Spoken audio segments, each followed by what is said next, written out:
Welcome to Quora Anonymous. If this is your first time and you like the video, please like and subscribe. If you would like to read along, turn on closed captioning with the 3 dots in the upper right corner. Now, let's begin. What is your dirtiest sexual experience as an adult? Some childhood friends of mine and I, who hadn't seen each other in years, decided to plan a weekend together and to hang out and catch up. The reunion was a 5-day trip. The first few days, we spent the time catching up with each other, asking how was life, and discussing where their lives had taken them.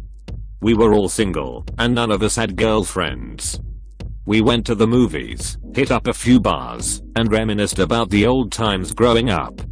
We all stayed with a buddy, and on the 4th night, he had told us that he had a few friends he wanted us to meet. They were going to meet us at the game later. We had plans to attend a baseball game. Later that night, we get to the ballpark, and we head to our seats. In about the 2nd inning, these 2 beautiful women come walking our way, and our buddy gets up and says, "I would like you to meet Amy and Bethany." Both of these women were gorgeous. Amy was about 6 foot with blonde hair, green eyes, beautiful legs, and about a B/C cup chest. Bethany was about 57, short brunette hair, most likely a C cup, and brown eyes. We introduce ourselves, and I fumble with my words because I'm shy, and I find them both attractive. I finally get out the words that it was nice to meet them and tell them to have a seat. I announce that I'm getting up to get a few beers and some food and ask if anyone wanted anything. Amy gets up and says she will come with me, and I take the rest of the order. Just a few beers and some appetizers. We are walking to get food, and Amy and I begin talking. She says she works in marketing and has done so for 2 years. She begins to tell me about a project that she is working on and how she is putting it together, and I'm intrigued. I loved the passion and heart that she spoke with, and I could see her eyes light up when she spoke about the project. I could tell that this was something she loved to do. We get to the line, and I begin to tell her about a friend of mine who was in the same field, and how it seemed that this was something that she was meant for. I told her that the way that she viewed this project was how many people should attack life. She believed in herself and her abilities, and it showed. She appreciated the compliment, and she could tell I was being genuine. She could sense my comfort level and ease around her. There was just something with her that I gravitated towards. We hit it off instantly. We order the food and the beers, and head back to our seats. She asks if she can sit next to me, and Bethany gives Amy a look as she scoots over. Normally, I don't like talking to anyone during a baseball game. My buddies know this, and they look at me with a few raised eyebrows. Something was different about Amy though. I quickly realized that she wasn't just a casual fan, and this turned me on immensely. The way we were able to talk about life and about the game during the game was something that I rarely experience. We start flirting with each other. I'm so awkward when I flirt that I remarked how bright her eyes made her shirt look when I was supposed to. That shirt brought out the color of her eyes. In about the 8th inning, Amy looks over at Bethany and smiles. After the last out, my buddy exclaims that we were all going back to his place. This was great, I thought. Amy had come with Bethany, but she had asked if she could ride with me. She softly smiles, and I say absolutely. Bethany says she will meet us at the house. We walk to the car, and Amy whispers in my ear that she is having a wonderful time, and that she appreciates that she is riding with me. I get to the car, and open her door. She steps in, and I shut the door. I walk over to the driver's side, get in and start the car. Driving back to my buddy's place, we start talking, and she out of the blue asks me if I have ever seen a girl before. I didn't know what she meant, and she says, naked. I told her no, and I saw a look in her eye. I asked her where that came from, and she says, just curious, and bites her lip. We pull up to my buddy's place, and I see that 2 of my buddies weren't there yet, but the apartment would be open because I saw my buddy's car. I come over and open her car door, and we walk to his apartment. As we get there, I see they are on the couch drinking, laughing, and just enjoying each other's company. Amy and I take a seat, and we see everyone else trickle in. They all wanted to play a game. The girls wanted to play truth or dare. I was up for it, because I thought it would be a great idea. Bethany, truth or dare? Me, truth. Bethany, have you ever had a threesome? Me, no. At this point, my buddies and our group of friends' attention had peaked. They didn't think that the night was going to turn sexual, but once they saw where the direction of the game and the night might be going, their interest peaked. They were all in the kitchen grabbing some beers, and when the question was heard, they eagerly made their way over to the coach. My buddy, who had the apartment, sat in his recliner with a front row seat. Amy was next. There she says. Where this went next, I don't know if this was organized this way, but I would never forget it. Bethany, kiss him and feel him, see how big he is. As this was said, I see all my friends glue their eyes to the situation in front of the living room. They wonder what will happen next, and I hear some movement and squeaking of the couch cushions. I turned bright red, but I was always comfortable with Amy, so once she got up, I calmed. She walks over to me and parts my lips with her tongue and brushes against me. She brushes her body against me, and I can feel me getting excited and poking against her thigh. As she is kissing me, I hear a moan escape from her lips, and she whispers, "I want this now." When she said that, I got immediately turned on and didn't know where this was going. As she says that, she turns around and sits back down as I watch her shake from side to side. Bethany was next. Truth or dare? Dare, she says. Amy, I want you to strip him naked and take him in your mouth. She has a wicked grin that comes across her face, and she motions me to come back up and to stand still. At this point, everyone in the room, and hooting and hollering, wondering what will happen next, but all of a sudden, it gets quiet. They all watch closely.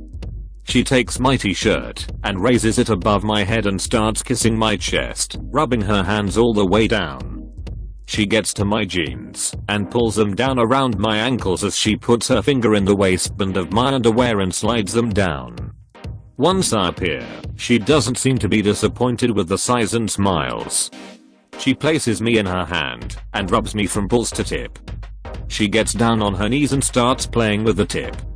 The tip of my head touches her lips, and she starts flipping the head with her tongue, and she takes my head in, and out of her warm mouth, she begins to trace down the underside of my shaft with her tongue. As she does this, her and Amy makes eye contact, and she comes and walks over. To my amazement, Amy gets down on her knees and joins Bethany. As Amy does this, I make myself aware of the room, and see my friends all put their hands down their pants and grab a hold of themselves. Two friends whipped themselves out for all to see, and I was amazed how big they were. The women were as well, and this seemed to turn them on even more as they increased the pace. I had never had this much pleasure before. I had Amy taking my head in her mouth with Bethany was fondling my balls. As Bethany was getting a little rougher with my balls, I began to tense up, and Amy gave Bethany a head nod and Amy took over. She engulfed my whole length from root to tip, and the stimulation from having two women pleasure me drove me crazy. One last flip of the tongue as I slid down her throat, and I released. She swallowed every drop except for the last drop. She crawls over to Amy and shares a kiss with her. After that kiss, they both dared all my friends to stand right before them. They dared them to have some fun. A buddy of mine yells, "I will only get naked if you do, both of you." With that, they start removing their clothes, as I also see the guys start to lift their shirts over their head. What is fair, they say. I take a seat on the couch now getting the front row view, but they walk over to the guys and start sizing them up. Some of us were more endowed than others. I was amazed myself. One of my buddies must have been about 9 to 10 inches and thick as well. Amy and Bethany got down on their knees and started taking a few of my buddies in their mouths while holding another. My other buddy positions an ottoman that he has for Amy and bends her over, and while he is pleasuring my buddy, he takes her from behind. I begin stroking myself as I watch Amy with an ultimate pleasure look on her face that she is being filled to her liking. I'm watching him thrust in and out of Amy, and Bethany releases a hold of one friend and licks the balls of the friend thrusting Amy. She gets up and positions herself near the couch. Bethany lays out on the couch, spreads heel legs, and Amy feasts on her delicate flower, while another friend stands on the couch as she is getting pleasured orally, and now has my buddy in her mouth. I had never been so turned on, it was amazing, and this made the entire weekend for me. Pleasuring myself watching all of this go on and all of us being pleasured fully, it was a beautiful sight. The rest of the weekend, Amy and Bethany and I spent a lot of time together. What a weekend. I was in a very serious relationship. I loved him more than anyone could and was ready to die for him. I would earn for him and lie to my parents for him. Meet him secretly whenever I could. I still remember the day when it all happened. It was his birthday and I had written a poem for him in a red paper, which I had cut into a heart. I skipped college to go meet him, and he came to pick me up with his friend. We drove almost 50 kilometers away to his friend's house. I gave him my letter and watched him read it in front of his friend and then casually throw it away while they both laughed at it. It hurt me deeply and I just sat waiting for us to do something. My boyfriend received a call and stood up going his way to the door. I followed him and was about to step out when he turned and asked me where I was coming. I said I'll go wherever he plans to, but he asked me to wait in the house and that he will come back soon. I trust him, and so I agreed. I went and sat on the sofa biding my time, and his friend came and tried to talk to me. I was too hurt to maintain a conversation, so I got up and told him I needed to leave. I called my boyfriend and he didn't pick up. I called again and again with still no answer for him. I panicked and got up to leave. I reached the door to find it locked and the next gone blurred while I felt his friend's arms enclose me within. I felt his breath so close to me as he lifted me like I weighed nothing and laughed. His laughter still rings in my ears. I screamed and fought in vain while he continued laughing throughout. We were too far for anyone to help. He took me to the bedroom, threatened to kill me, slapped me, hid me and raped me. I lost my virginity this way. He was still laughing when he was done. And I lay there, bleeding. The minute he went to the comfort room, I ran. I ran while my thighs were sticky with blood and all I could think of was that I needed to get away. Far away. I found a cab and went home. Both my parents worked, so I was alone at home. I went and stood under the shower and watched the blood mix with water and go into the drain.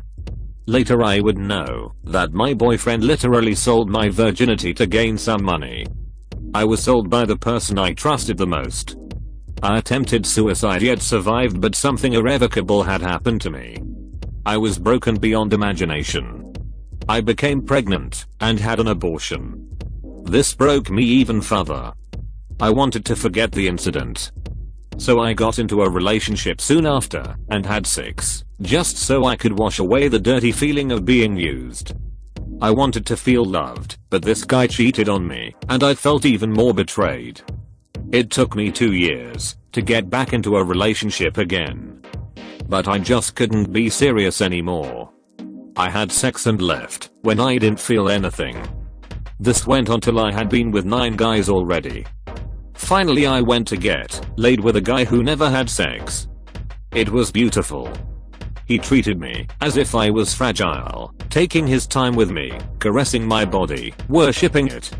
We got into a relationship because he wanted to and continued for a while. It took me some time, but I told him about getting raped and he held me while I cried, making me believe that it wasn't my fault. I felt ashamed to have had sex with so many other guys, but never told him about it. We fell in love, and it's been 2 years since we are in a strong relationship. I truly love him, and he loves me back. We will be getting married soon. It was the very first time that my girlfriend slept over with me at home. We had been together for a few months and we were both 18, or almost. My mother knew that we were having intimacy as she found a condom in a shirt pocket she was checking before putting it into the washing machine. She put the condom into my top drawer and said nothing. It was a Saturday evening in the middle of winter and my GF and I were at my parents' place and we were all playing Monopoly and chatting. A terrible snowstorm started to roll in and I'm getting worried about how I will get my GF back to her parents' place. The game ends around 10 PM and my mum says that it is clearly not possible to drive in that weather and that my GF was welcome to stay the night and she should phone her mum to let her know. My mum says she will set up the spare room and goes upstairs. The spare room contained an old double bed, some boxes of stuff and chest of drawers, and was used by the occasional guest. After mum comes back downstairs she goes off into the kitchen and returns with 2 filled hot water bottles, gives us one each, and tells us she had made up the spare room and we should put the bottles under the covers before they go cold. I take my GF up to show her the spare room, and when I get there mum has put 2 clean pairs of my PJs on the bed, one on either side and a new toothbrush on top of one of the PJ pairs. The big pillow that I liked from my own bed is on one side of the double bed. We got the message. We were being told it was okay and there was no need to creep around in the night and do anything behind their backs. Anyway, we could not just get into bed without saying anything, and so we went back downstairs and sat on the sofa watching TV in embarrassed silence.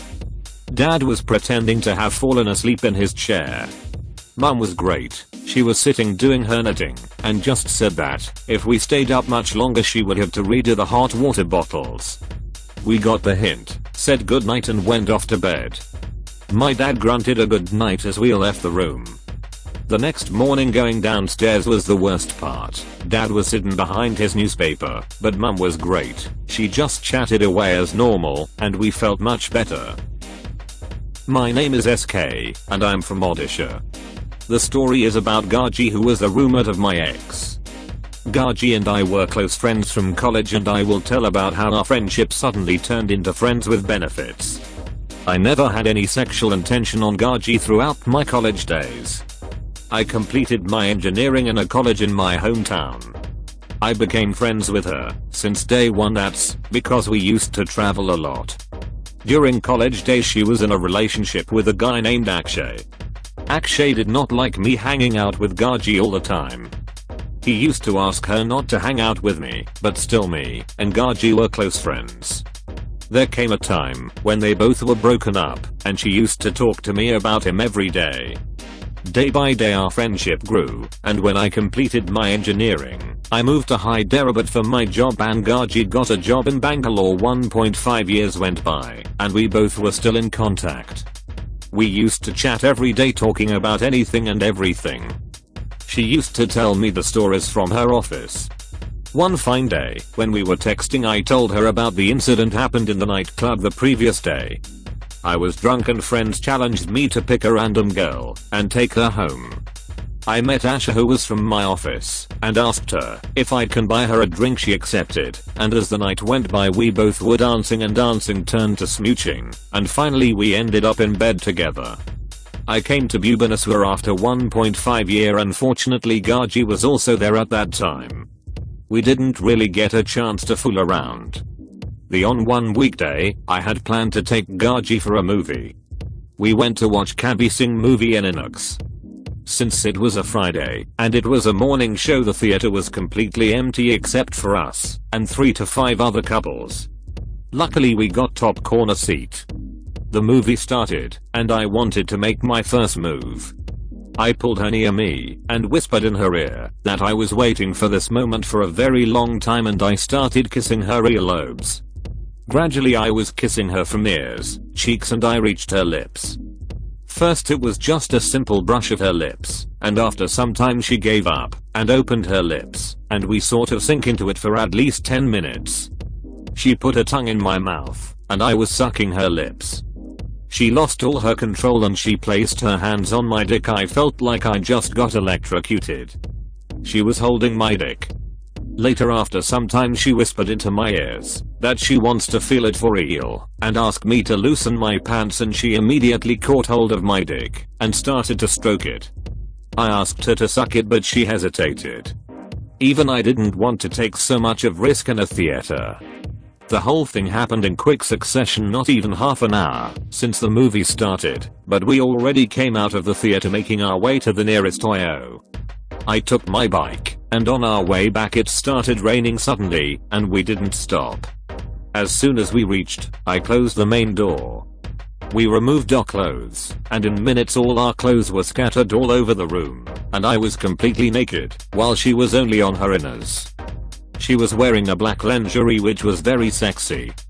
Immediately she took my cock into her mouth, and started giving me a blowjob.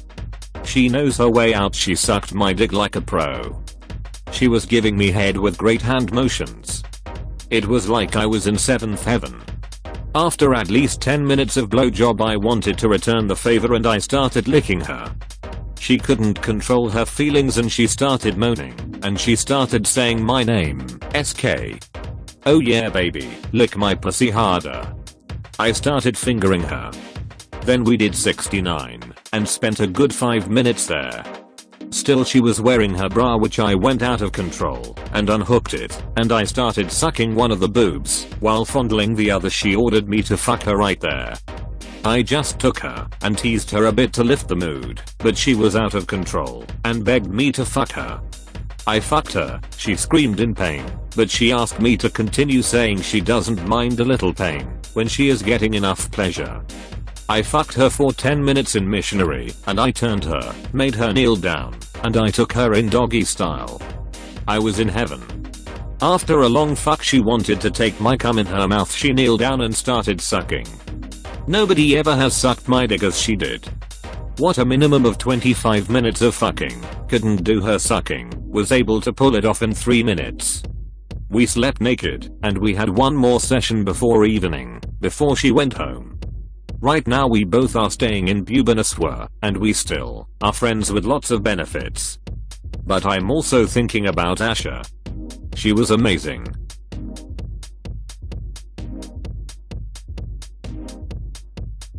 If you made it this far, you owe it to yourself to subscribe.